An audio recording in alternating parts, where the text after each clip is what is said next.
The middle distance events combine speed, stamina, skill, courage and discipline. Race tactics ensure that every competition is unique and often provide the opportunity for smarter runners to dictate race conditions most suitable to themselves. The distances used in school carnivals are typically the 800, the 1500 and the 3000 metre events. The 800 metres is an exciting two-lap race that brings many thrills to the track. It is not a sprint, nor is it a distance race. It is a combination of both and is the shortest of the middle distance events. It combines speed, anaerobic and aerobic endurance. Athletes commence the race in staggered lanes where they run for the first bend before braking for the inside lane. This ensures a fairly fast beginning as the top runners seek good positioning down the back straight. Tactical battles are often waged during the race with runners of different backgrounds seeking to control a pace and position to their greatest advantage. The combination of speed, skill, tactics and sheer effort and determination make the 800 metres an exciting and dramatic track event. The roots of the 1500 metres are in the traditional mile race of the last century. The actual mile race is equivalent to just a little over 1600 metres. Although the mile is still contested occasionally, it is no longer an Olympic event and the pride of place belongs now to the 1500 metres. The 1500 metres is run over 3 3/4 laps and it is commenced from a pack start. It is not raced in lanes and may include up to 15 competitors. The 3000 metres is the longest track event at the Underage Championships and provides an excellent stepping stone into the 5000 metre event, which is contested at all senior championships. It is not an Olympic event, nor is it a standard inclusion in senior championship programs. The 3000 metres is a 7.5 lap race with similar starting conditions to the 1500 metres. However, if two start lines are being used, up to 24 competitors may be included in the race. If the number of competitors exceeds these guidelines, the start of these races can raise serious safety issues.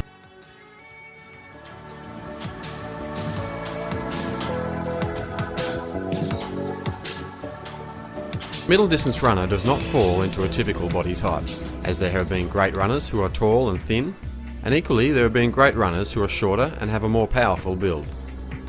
Some middle distance runners may have a background in the 400 metres and some may have a background in longer events and even cross-country running. However, all good middle distance runners must possess natural pace, mental strength and a good work ethic. A middle distance runner should genuinely love to run. The middle distance runner will have to put in a lot of time and effort into their training, and without a genuine love of running and training hard, they are unlikely to succeed in the long term. Coaches should be aware that different runners may develop at different stages, and should focus on characteristics that may affect long-term development.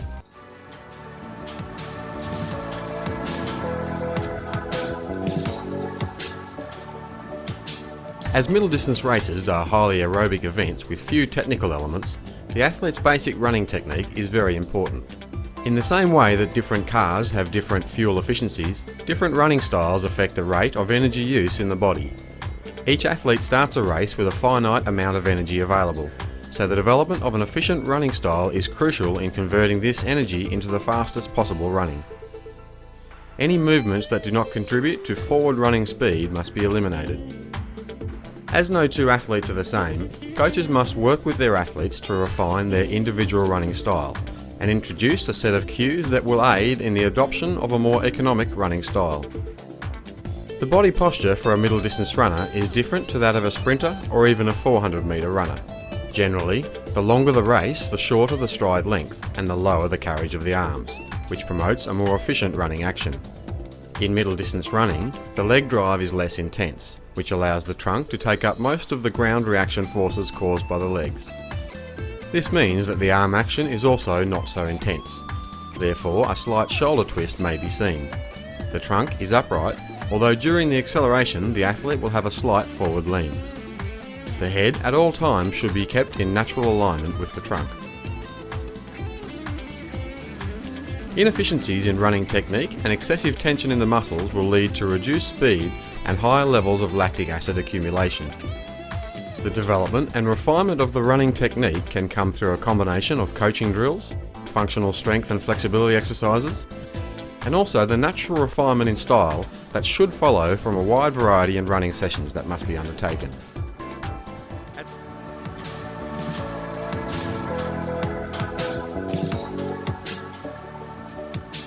Middle distance runners should train all year round.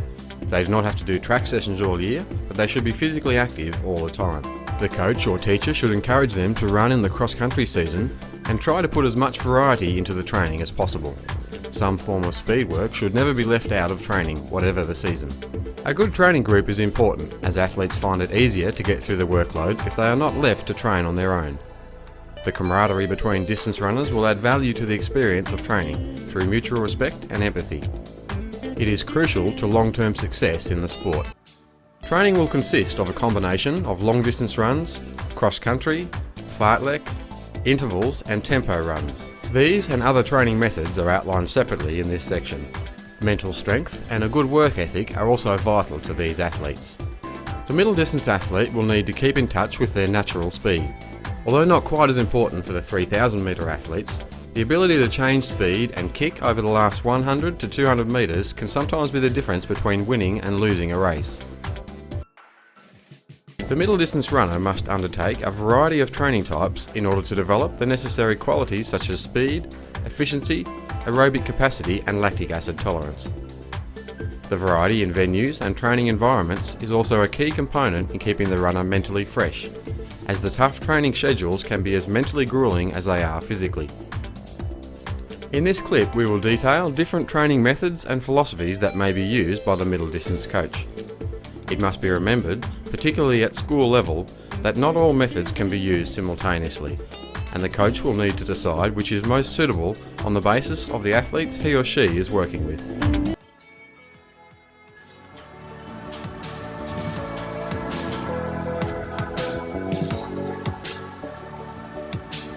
6 to 8 weeks of long runs of up to 15 kilometres, performed 2 to 3 times per week, will cause the circulatory system to improve, increasing blood flow to the muscles.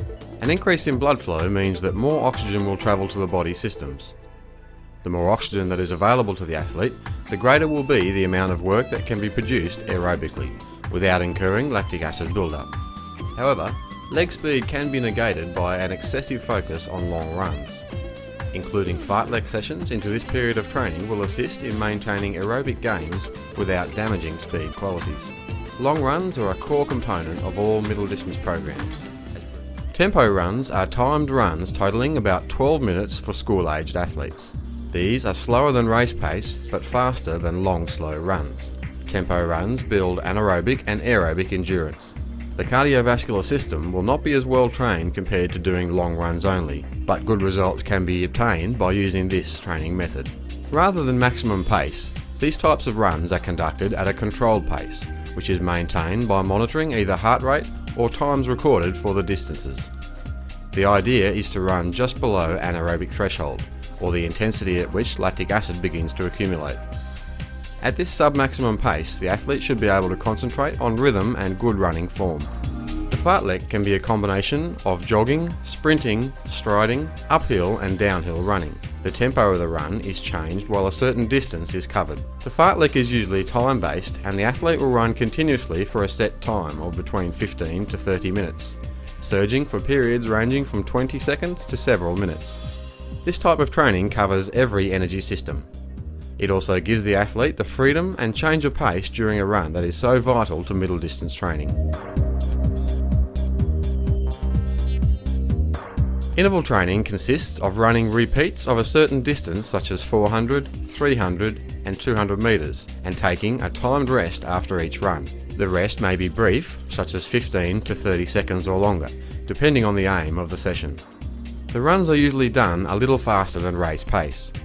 This method of training can be tailored to suit athletes of all ability levels, as the distance and recovery times can be set for the strongest and weakest runners in the squad. Interval training will develop speed endurance and anaerobic conditioning.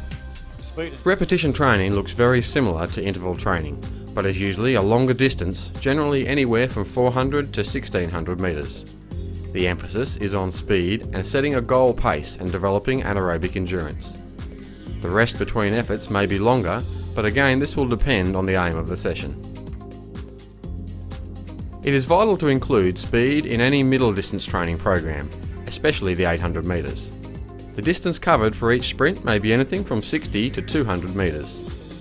The percentage of effort should be kept at 80 to 90%, and the recovery should be an easy walk back to the original starting point.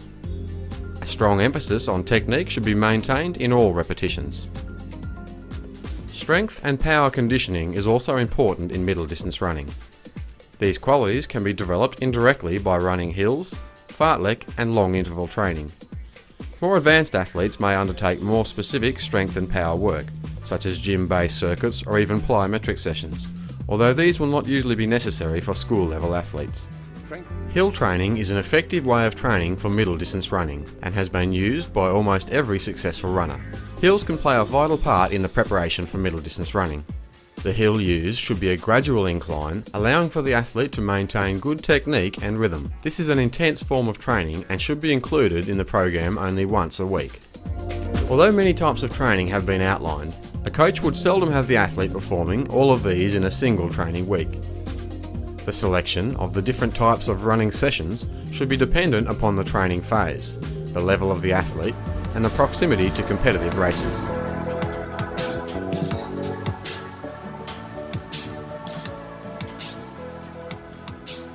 One major fault of young runners is that they often overtake other athletes on the bends, adding extra distance to their run. Even running one lane wide around a bend can add 3.5 metres of running distance, or 7 metres per lap. To correct this problem, they should practice overtaking down the straights during their interval training sessions. Pace judgment is a problem common to many junior athletes. This will often result in the athlete running too hard too early, which will often cause an accumulation of lactic acid in the muscles. This will produce a rapid decline in speed and running form, which is counterproductive to overall performance. Conversely, an athlete may show poor pace judgment in other ways, such as starting too slowly or dropping pace in the middle of a race. To improve this problem, the athlete will need to concentrate on pace judgment during training and translate this into competition. Performing multiple repetitions in training with times recorded and delivered immediately will assist. This can be done for specific intervals such as 200, 400 and 600 metres, treating them as if they were the start of a race. Over time, the athlete will develop an intuitive feel for their running speed. Also ensure that athletes avoid tightening of their shoulders during running, which can restrict their breathing. If this becomes a problem, the athlete should focus on running with lowered arms and breathing into the belly, which will allow the lungs to fill more easily with air. It is common to see young runners struggle with poor technique and a big speed drop-off in the final stages of a middle distance event. This will be mainly due to high levels of lactic acid buildup in the muscles. The development of good endurance levels will help the athlete over the final stages, as a greater amount of energy will be able to be produced by the aerobic system. This will help the athlete maintain a good pace without producing such high levels of lactic acid.